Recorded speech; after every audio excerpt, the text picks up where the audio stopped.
E em outro informe, nos recorda recentemente huelga na Saba para malcontento tocante salário ng empleado ng receber menos placa of paga mais belasting que normal.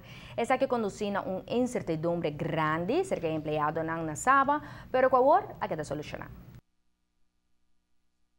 Payroll aangeschaft in januari. Daar zijn inderdaad een aantal fouten in gevonden. Dat is erg jammer. Dat was niet de bedoeling. We hebben nu een nieuwe payroll aangeschaft. Payroll Ultra, Payroll Pro Ultra. En iedereen krijgt, ik denk volgende week, met terugwerkende kracht tot januari, nieuwe loonstrookjes.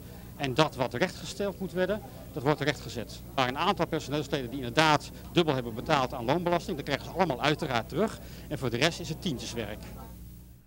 Den passado, essa que causa huelga, pero agora procura paciente cultura empleado na informar devidamente de payroll novo para evitar qualquer brujamento den futuro.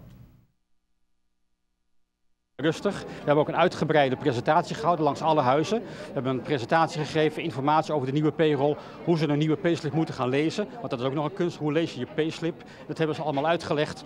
De belangstelling was heel groot. Op dit moment is iedereen heel rustig en ik hoop ook dat iedereen rustig blijft. Dat er voor mij geen noodzaak meer is om eigenlijk te gaan staken of iets dergelijks. Alles is naar mijn idee goed afgerond nu.